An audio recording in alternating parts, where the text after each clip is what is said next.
This is Rick Snyder with Congregation Beth Shalom and the 43rd Annual Sacramento Jewish Food Fair. And I'm here with Matt Kurtz, who is our master chef for this event. Thanks for taking the time to talk with us, Matt. I really appreciate that. My pleasure, my pleasure. So, as a chef, would you consider yourself a master of one particular genre of foods, or are your tastes, no pun intended, of course, wide and varied? So I think growing up in California, I was born in San Francisco, grew up in the Bay Area, and had pretty much lived in California my entire life. And I think as a byproduct of that, you're just exposed to so much cuisine from so many places, both authentic and reinventions of cuisines. Very true. And definitely that has played a big part in how I cook. So I would say I dabble in just about everything. I don't ever find myself focusing on one type of cuisine or another. So I'm either looking at cookbooks and trying new things that are very authentic, or just reinventing things and coming up with dishes that are all on my own, but very Californian inspired. Yeah, we are that way here, that's for sure. I'm a native Californian myself. You had mentioned that you sort of had a genetic predisposition to cooking. Could you tell us a bit about your family history and how it relates to the world of gastronomy that you have involved yourself in? Yeah, so growing up, I would cook in the home kitchen with my father, who actually learned a lot of his cooking with his father before him. So my grandfather was the cook of the family, my dad was the cook of the family, and I got the bug from my dad. So I have a lot of memories of being in the kitchen, cooking with my dad from a pretty young age. So learning how to cook schnitzel. One thing we made a lot at home, I remember, would be wonton soup. We loved wonton soup. And my dad would have me in there stuffing wontons and folding them up. And I definitely got the joy of it from him, and, continued with that path. For my 10th birthday, they took me to the California Culinary Academy for lunch, because they have a big thing. And then you can go through and watch the students as they prepare the food. And I really liked that. And from that point on, I decided that's what I wanted to do for a living. I am the first in my family to pursue it professionally. Okay, at 10 years old. I was pretty young, yeah. That's awesome.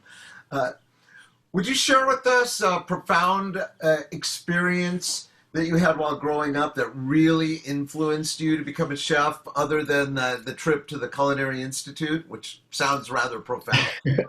Well, definitely just cooking with my dad was a big part of it. But I like to tell people an interesting thing about myself is, while most kids would watch cartoons on the weekend mornings, my thing was turning on PBS and watching the cooking shows.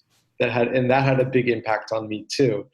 So, instead of Scooby-Doo or whatever, I was watching Martin Yan, Jacques Pepin, Julia Child, and those that kind of influenced me quite a bit, and I found it very entertaining.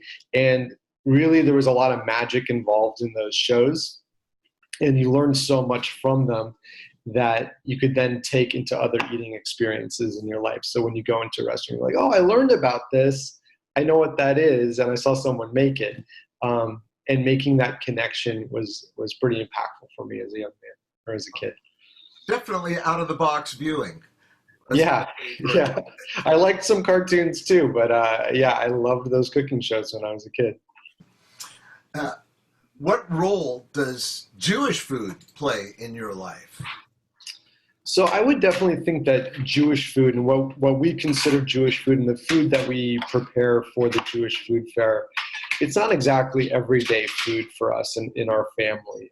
It's very intentional, and that means that, when we make those foods, when we enjoy them, it's more of a celebration. It's more of a special event. I think we make tacos almost every week in my house.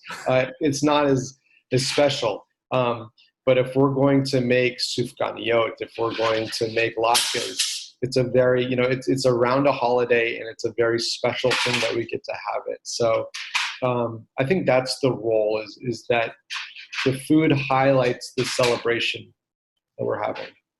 Well, that's definitely the our Jewish mentality is, Yeah. we're having a holiday, let's eat. Yeah. So what does it mean to you to be the master chef for the 43rd annual Jewish Food Fair? Yeah, so I have a 21-year career that I worked in kitchens. I'm no longer working in kitchens. I changed careers, but I love that I'm able to take all this experience that I have and turn it into something that's more meaningful and greater than myself. It's not just a paycheck. I'm taking something that I really love, and I'm able to produce something that benefits the whole congregation. And I think, to me, that's what's so special about it, is I have the opportunity to use these skills that I've developed over a 20 plus year career and really apply them to the benefit of everybody involved. So that's very special for me too. And it's not just cooking, it's about kitchen organization and all the other little behind the scene things that I'm able to bring to the food fair and to the CBS kitchen. Absolutely, and not just the congregation, but the community at large as well. Yeah, yeah. Something that you can share with non-Jews as well. We accept them. Yeah, but how often do we get that opportunity to just take something that we used to do for a living and turn it into something so positive? So I think everyone should look for the opportunity to do that, and with their life, with whatever skill set they have, they obviously have something to offer the world and the congregation. So I'm happy to be doing that, and showing my children too that we're not here to just sit on our hands and let other people do great things, that with whatever we have and whatever we're capable of doing, we can make a difference.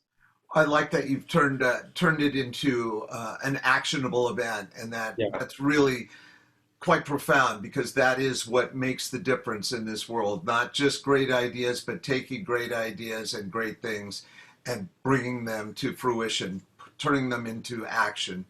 Yeah.